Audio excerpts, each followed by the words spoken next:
నీ మాటలలో జీవమున్నది, అవే నన్ను బ్రతికించును. నీ మాటలలో వెలుగున్నది, అవే నన్ను వెలిగించును. నీ మాటలలో శక్తియున్నది, అవే నన్ను బలపరచును. నీ మాటలలో ఆదరణ ఉన్నది. ప్రపంచము నలుమూలలకు విస్తరించిన ప్రియమైనటువంటి తెలుగు వారికి అందరికీ కూడా క్రీస్తు నామంలో శుభాభివందనాలు తెలియజేస్తున్నాను. నేటి ధ్యాన అంశము క్షేమాన్ని వెతకండి, సీకింగ్ ద వెల్ఫేర్. మీ దగ్గర బైబిల్స్ ఉన్నాయలా ఇర్మియా గ్రంథము 29వ అధ్యాయము 7వ వచనం, జెరమాయా చాప్టర్ 29 verse 7. నేను మిమ్మును చెదరకొని పోయిన పట్టణం యొక్క క్షేమము కోరి దాని కొరకు యెహోవాను ప్రార్థన చేయుడి, దాని క్షేమము మీ క్షేమమునకు కారణమగును. And seek the peace of the city whither I have caused you to be carried away captives, and pray unto the Lord for it, for in the peace thereof shall ye have peace. ఇక్కడ మనం గమనించినట్లయితే క్షేమాన్ని వెతకండి అంటే దేవుడు మనల్ని ఉంచినటువంటి ప్రదేశంలో, నాటినటువంటి స్థలములో మరి అక్కడ మరియు ప్రజలు మంచిని క్రియాశీలకంగా అనుసరించటం, శాంతి స్థాపన. పిల్లలు మనల్ని దేవుడు అనేక ప్రాంతాలకు మరి విద్య రీత్యా, ఉద్యోగ రీత్యా, మరి సేవాపరంగా అనేక ప్రాంతాలకు దేవుడు మనల్ని పంపిస్తూ ఉంటాడు. ఇది ఆయన యొక్క మిషన్ ఫీల్డ్ అయి ఉంటున్నది. ఈ పట్టణంలో నాకు ఎంతో పని ఉంటున్నది, భారం ఉంటున్నది. దేవుడు అనేక ప్రాంతాలకు పిల్లల మరి మమ్మల్ని కూడా దేవుడు అనేక ప్రాంతాలలో ఉంచి ఉంటున్నాడు. కొన్ని రిమోట్ ప్లేసెస్, కుగ్రామంలో ఉన్నాము, మరి అలాగనే కొన్ని పట్టణాల్లో ఉంటున్నాము. వివిధ దేశాల్లో ఉండటానికి దేవుడు సహాయం చేశాడు. మనల్ని పంపినటువంటి ప్రదేశంలో మనం తెలుసుకోవాల్సింది ఏంటంటే ఇది మన యొక్క మిషన్ ఫీల్డ్. ఆ ప్రాంతం యొక్క క్షేమం కొరకు, ఆ ప్రాంతం యొక్క సమాధానం కొరకు మనం ఎంతైనా చేయాలి. శాంతి స్థాపన, విశ్వాస పూర్వకమైనటువంటి జీవితం జీవించటము, ప్రార్థన అవసరము, మరి ఆచరణాత్మకమైనటువంటి సేవ కూడా అవసరం. ఒక్కొక్క ప్రాంతంలో మరి అవసరాలకు తగ్గట్లుగా మనము మరి అనేక సేవలు చేయవచ్చు పిల్లరా. ఒక ప్రాంతంలో మరి ఎక్కువ మంది యవనస్తులు ఉన్నారు కాబట్టి యూత్ ఫెలోషిప్ అన్నది స్టార్ట్ చేశాను. స్టూడెంట్గా ఉన్నప్పుడు youth meetings, bible studies, retreats, evangelistic retreats, training programmes, ఇవన్నీ కూడా పిల్లరా, లిటరేచర్ సర్వీస్, ఈ రీతిగా అనేక పరిచర్యలు ఉంటున్నవి. దేవుడు మనల్ని నడిపించినటువంటి రీతిగా మనము ఈ పరిచర్యలతో ముందుకు వెళ్ళాలని చెప్పి దేవుడు కోరుకుంటున్నాడు.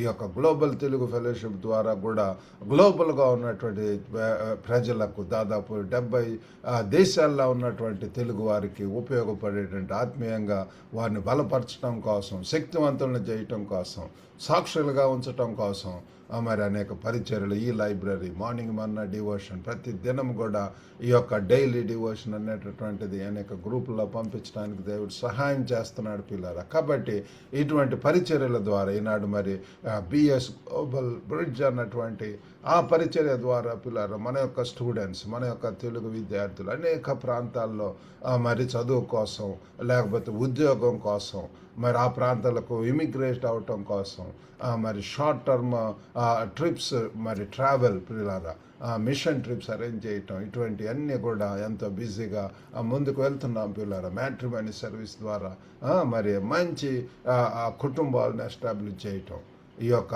మరి పరిచర్యలు కొరకు ప్రార్థించవలసిందిగా కోరుతున్నాము. ఇది నిష్క్రియాత్మకం కాదు పిల్లలు. దిస్ ఈజ్ నాట్ ప్యాసివ్, ఏదో ప్యాసివ్గా చేసేటటువంటిది కాదు, కానీ ఇట్ ఈస్ ఇంటెన్షనల్, ఉద్దేశపూర్వకంగా. అది మరి దీని ద్వారా 10 మందికి ఉపయోగపడాలన్నటువంటి ఉద్దేశంతో, మేలు కోసం, ప్రయోజనం కోసం. కాబట్టి దేవుడు తన ప్రజలను కేవలం బతకటం కోసం కాదు, కానీ జీవితం వికసించే పరిస్థితుల కోసం పని చేయమని చెప్తున్నాడు పిల్లలు. మరి బందీలుగా ఉన్నప్పుడు కూడా ఇక్కడ ఇర్మియాలో 29లో చూస్తే బబులోనులో ఉన్నటువంటి దేవుని ప్రజలకు చెప్పబడి ఉంటున్నది. ఆ ప్రాంతంలో బందీలుగా ఉంటున్నాడు, చెరపట్టబడినటువంటి వారు ఉంటారు. కొంతమంది వారు స్వదేశంలో లేరు, తరలించబడి ఉంటున్నారు. అయినా సరే నిరుత్సాహపడకూడదు. ఇక్కడి నుంచి ఏ మంచి రాదు అని అనుకునే ప్రలోభానికి గురవుతారు. ఇదిగో this is not the right place అని ఒకవేళ అనుకుంటున్నావేమో, ఇక్కడ నేనేం చేయలేకపోతున్నాను. ప్రియులారా, అనేక బీడు భూములు, మంచి పొలములు, మంచి ప్రదేశాలు ఉంటాయి. మరి అనేక రకములైనటువంటి ప్రదేశాలలో దేవుడు మనల్ని కొన్నిసార్లు అయిష్టంగా పోతూ ఉంటాం. ఏదన్నా కోర్సులో చేరటానికి కానీ, లేకపోతే మరి ఉద్యోగంలో చేయటం కానీ మరి ఇటన్నిటిలో కూడా ప్రభు we need to take it positively, we need to be encouraged. కాబట్టి దేవుని యొక్క ఉద్దేశం తెలుసుకున్నప్పుడు, దేవుని యొక్క చిత్తంలో ఉన్నాము, దేవుని యొక్క ప్రణాళికలో ఉన్నప్పుడు ఉన్నామని తెలుసుకున్నప్పుడు మనం ఎంతో హుందాగా, ఎంతో బిజీగా, ఎంతో దేవుని యొక్క పనిలో మొదట నా రాజ్యమును నా నీతిని వెదకండి, అప్పుడు సమస్తము దొరుకునని వాక్యం చెప్తుంది. మొదట seek ye first the Kingdom of heaven and the righteousness. కాబట్టి పిల్లరా, దేవుడు ఇక్కడ ఏం చెప్తున్నాడంటే బబులోన్లోనూ కేవలం సహించండి, బబులోన్లో కూడా క్షేమాన్ని వెతకండి. మనం యొక్క దేవుడు సమాధానకర్త, సమాధానపరుడు. మనం సమాధానంగా ఉంటాం, మనం ఉన్న ప్రదేశంలో సమాధానంగా ఉండాలని, మన కుటుంబంలో సమాధానం ఉండటం ద్వారా మనం ఇరుపక్షాల వారికి కూడా సమాధానంగా ఉండాలని దేవుడు కోరుకుంటున్నాడు. ఏదో మరి అక్కడ అల్లకొల్లాలు సూచిస్తున్నాను అది కాదు, కానీ సమాధానం పిల్లరా, వారి విధేయత నగరాన్ని ఆశీర్వదించడమే కాక వారి సొంత భవిష్యత్తును కూడా రూపొందిస్తుంది. దాని క్షేమము మీ క్షేమమునకు కారణమగును. కాబట్టి చూడండి పిల్లల, దాని యొక్క ఆ పట్టణం యొక్క క్షేమమే మన యొక్క క్షేమానికి కారణమవుతుంది. కాబట్టి ఒక ప్రదేశంలో ఉన్నప్పుడు ఆ పట్టణం కొరకు ప్రార్థించాలి, ఆ ప్రాంతంలో ఉన్నటువంటి అధికారుల కొరకు ప్రార్థించాలి, ఆ సమాధానం కొరకు పిల్లలు. ఎంతోమంది అసమాధానంతో, అధైర్యంతో, అలజడితో ఉన్నటువంటి వారిని మరి దేవుని యొక్క వాక్యం చెప్తూ, వారిని సువార్త చెప్తూ మరి ముందుకు వెళ్ళవలసినటువంటి వారమై ఉంటున్నాము. మరి 3 విషయాలు. మరి 1, శాంతి కోసం ప్రార్థించండి. Pray for piece. ప్రార్థన చాలా అవసరం పిల్లలు. దేనిని గురించి చింతించకడు కానీ మరి ప్రార్థన విజ్ఞాపనలతో మీ విన్నపములు దేవునికి తెలియజేయుడి అని చెప్పి ఫిలిప్పీల్లో మనం చూస్తాం పిల్లల. దేవుడు ప్రార్థనను ఆజ్ఞాపిస్తున్నాడు యెహోవాకు. ఇక్కడ 7వ వచనంలో చూస్తాను, నేను మిమ్మల్ని చెదరగొట్టిన పట్టణం యొక్క క్షేమం కొరకు, దాని కొరకు, క్షేమం కోరే దాని కొరకు యెహోవాను ప్రార్థన చేయుడి. యెహోవాను ప్రార్థన చేయుడి. మన యొక్క ఉంటున్న ప్రదేశం కొరకు, ఏ ప్రదేశమైనా, ఏ దేశమైనా, ఏ ప్రాంతమైనా దానికోసం మనం ప్రార్థన చేస్తున్నామా? భక్తి ఆధారపడటంతో ప్రారంభం అవుతుంది. ప్రార్థన అంటే it's all relying on God, trusting God, leaning on God, waiting on God. ప్రభువా, ఈ పట్టణంలో ఉంచా, what do you want me to do? How do I share the gospel? ఏ రీతిగా ఈ ప్రాంతంలో ఉన్నటువంటి బంధుమిత్రులు ఉంటున్నారు, సంఘ సభ్యులు ఉంటున్నారు, సమాజం ఉంటున్నది. మరి ఎంతగా ప్రియులారా, మరి దేవుడు మనకు ఒక గొప్ప మరి పర్సనల్గా ఇవాంజలిజం చేయవచ్చు, అవుట్ రీచ్ చేయవచ్చు, అనేక ప్రాంతాలను సందర్శించవచ్చు, ప్రెజెంట్ మినిస్ట్రీ, హాస్పిటల్ మినిస్ట్రీ, లేకపోతే లిటరేచర్ మినిస్ట్రీ. పిల్లలారా, దేవుడు మనం నడిపించినటువంటి రీతిగా, భారం ఇచ్చినటువంటి రీతిగా మనము ముందుకు వెళ్ళవలసినటువంటి వారు ఉంటున్నాం. మన యొక్క మరి మీరు ప్రణాళిక చేసే ముందు ప్రార్థించండి. మనం ఏదన్నా పని చేయాలన్నా, ఎవరికన్నా కౌన్సిలింగ్ చేయాలన్నా, లేకపోతే ప్రార్థన చేయాలన్నా, మరి ఏదన్నా బైబిల్ స్టడీ తీసుకోవాలని ఆలోచిస్తున్నా, లేకపోతే ఒక సంఘాన్ని ఎస్టాబ్లిష్ చేయాలన్నా, ముందు దేవుని సన్నిధిలో కనిపెట్టి దేవుని సన్నిధిలో ప్రార్థించినప్పుడు దేవుడు వాగ్దానాలు, దేవుని నడిపింపు, దేవుని యొక్క ప్రోత్సాహం వస్తుంది పిల్లారా. విమర్శ ముందు విజ్ఞాపన చేయండి. క్రిటిసిజమ్స్ వీటన్నిటికంటే ముందు ఏంటి? విజ్ఞాపన. విజ్ఞాపన అంటే ఇతరుల కొరకు ప్రార్థన చేయటం, మన బంధుమిత్రుల కొరకు ప్రార్థన. ఎంతో ప్రార్థన పిల్లల.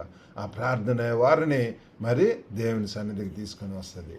మరి కాబట్టి ప్రార్థన, శాంతి కోసం ప్రార్థన. రెండవది, ఉద్దేశాన్ని అనుసరించండి.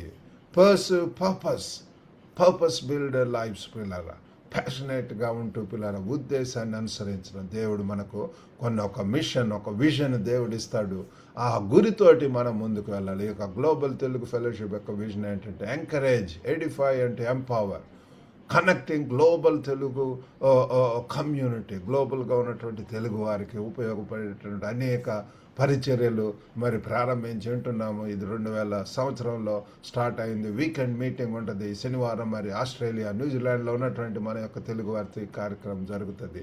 ఆ రీతిగా వివిధ ప్రాంతంలో ఉన్నటువంటి వారితో ఈ యొక్క కార్యక్రమం ఈ ఆత్మీయంగా బలపడటం కోసం పిల్లరా, గ్లోబల్ అంతా కూడా రీచ్ అవ్వటం కోసం, కష్టమైన కాలాల్లో కూడా మీ జీవితం మరి సాక్ష్యం కోసం దేవునికి ఇంకా ఉద్దేశం ఉంది పిల్లరా. కష్టకాలాల్లో కూడా మన యొక్క సాక్ష్యం అవసరం ఉంటున్నది. ఈ ఉనికి ప్రమాదం కాదు, ఇది నియామకం. దేవుడు మనల్ని ఏర్పరచుకున్నాడు, దేవుడు పిలిచి ఉన్నాడని తెలుసుకొని ఈ పరిచర్యలో మనము ముందుకు వెళ్ళవలసినటువంటి వారం ఉంటున్నాం. మూడవదిగా సానుకూల ప్రభావాన్ని సృష్టించడం, ప్రొడ్యూస్ పాజిటివ్ ఇంపాక్ట్. ఏ ప్రదేశంలో ఉన్నా సరే పాజిటివ్ ఇంపాక్ట్ అవసరం పిల్లరా. క్షేమం అంటే ఆచరణాత్మకమైనటువంటి ఒక మంచి పని. ఈ శాంతి స్థాపన, నిజాయితీ, మరి దయతో కూడినటువంటి, కరుణతో కూడినటువంటి, జాలితో కూడినటువంటి ఆర్ఫనేజెస్, ఇంకా ఓల్డ్ ఏజ్ హోమ్స్, ఇంకా పిల్లల ప్రిజన్ మినిస్ట్రీ, ఇటువంటి పిల్లలు వెళ్ళి వారిని సందర్శించటం, ఏ రీతిగా మనము సహాయం చేయటం సమగ్ర సాక్ష్యంగా మారుతాయి పిల్లల. మరి మనం నిరంతరం సరిగ్గా చేసినప్పుడు ఈ యొక్క శాంతి పరిస్థితులను సృష్టించడానికి సహాయపడతాయి. గందరగోళం కాదు, మనం ఉన్న ప్రదేశంలో సమాధానంగా ఉండాలని చెప్పి ప్రభు వారు కోరుకుంటున్నాడు.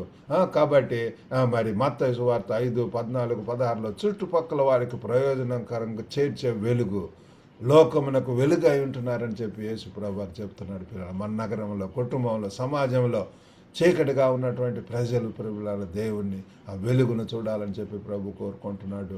మరి ఆ రోమా 12:18లో చూస్తే, శక్యమైతే మీ చేతనైనంత మటుకు సమస్త మనుషులతో సమాధానంగా ఉంటున్నాడు. మనం సమాధానంగా ఉంటున్నామా? సరి చేసుకోవాల్సి ఉంటే సరి చేసుకొని పిల్లారా, ఈ యొక్క చివరి దినాల్లో ఎంతో మంచిగా అందరితోటి, ఇతరుల నిర్ణయాలు మీరు నియంత్రించలేరు కానీ మన యొక్క ప్రతిస్పందన నియంత్రించవచ్చు. శాంతి స్థాపనను మనం ఎంచుకుందాం పిల్లరా. ఆ ప్రాంతంలో ఉన్నటువంటి నాయకుల కొరకు, మరి సమాజం కొరకు మనం ప్రార్థించాలి. పౌలు భక్తుడు మరి తిమోతితో చెప్తున్నాడు, 1 తిమోతి 2 మొదటి 2 వచనాలు అధికారుల కోసం, మరి నాయకుల కోసం కూడా మనము ప్రార్థించవలసినటువంటి వారమే ఉంటున్నాము. కాబట్టి ఆ రీతిగా దేవుడు మనకు ప్రార్థించడానికి, ఉద్దేశాన్ని అనుసరించడానికి, మరి ఇతరులకు సానుకూలంగా ప్రభావం చేయటానికి దేవుడు మనకు సహాయం చేయనుగాక. చిన్న ప్రార్థన చేసుకుందాం. పరిశుద్ధుడైనటువంటి మా ప్రేమ గల ప్రభువా, కృపగల నాయనా తండ్రి, మమ్మల్ని తండ్రి శాంతితో నింపమని వేడుకుంటున్నాం ప్రభువా. గొప్ప నాయన, మీరు మమ్మల్ని పంపినటువంటి మరి ప్రదేశంలో ప్రభువా, మరి సేవించమని పిలిచిన ప్రజల కొరకు ప్రేమించడానికి, కరుణ చూపించడానికి, జాలి చూపించడానికి, సువార్తను పంచుకోవటానికి ప్రభువా మీరు సహాయం చేయండి ప్రభువా. గొప్ప నాయన, వినుచున్న ప్రతి ఒక్కరిని కూడా దర్శించండి. అనేక ప్రాంతాల్లో ప్రభువా ఇచ్చి ఉంటున్నారు ప్రభువా. మీరు ఇచ్చినటువంటి పంపబడిన ప్రదేశంలో మీ కొరకు బలమైనటువంటి సాక్షులుగా ఉండటానికి సహాయం చేయమని మీకే వందనాలు స్తోత్రం చెల్లించుకుంటూ, అలాగే ప్రభు ఎంతమంది అస్వస్థకు గురై ఉంటున్నారు యేసు నామంలో స్వస్థత ఇచ్చేయండి. ఎంతమంది ఆందోళనలు, అజలులో ఉంటున్నారు, అధైర్యంతో ఉంటున్నారో ప్రభు, గొప్ప దేవా తండ్రి మీరు సహాయం చేయండి. మీరు అజయులు నాయన తండ్రి, గొప్ప దేవుడు ప్రభు తండ్రి, ప్రేమగల ప్రభు, బలపరిచే దేవుడు నాయన, శక్తివంతులను చేసే దేవుడు ప్రభు, మీరే సహాయం చేయండి. ఎంతమంది వివాహాల కొరకు ఎదురు చూస్తున్నారు వారికి కూడా మంచి జీవిత భాగస్వాములు దయచేయండి. ఈ దిన దేవునితో నింపి పంపమని యేసుక్రీస్తు అతి పరిశుద్ధ నామమున అడిగి వేడుకొనుచున్నాం తండ్రి, ఆమెన్. ప్రభు నామమున మీకు అందరికి కూడా వందనాలండి. God bless you all. Have a good day. ఈ రోజు దేవుని వాక్య ధ్యానంలో మాతో కలిసి పాల్గొన్నందుకు హృదయపూర్వక ధన్యవాదాలు. దేవుని వాక్యము మీ జీవితానికి వెలుగుగాను, బలముగాను, నిరీక్షణగాను ఉండునుగాక. ఈ సందేశాన్ని మీ కుటుంబ సభ్యులతో, స్నేహితులతో పంచుకొని వారికి కూడా ఆశీర్వాదముగా ఉండండి. మరొక ప్రోత్సాహకరమైన దైనందిన సంక్షిప్త సందేశంతో రేపు మళ్ళీ కలుద్దాం. దేవుడు మిమ్మల్ని సమృద్ధిగా ఆశీర్వదించునుగాక.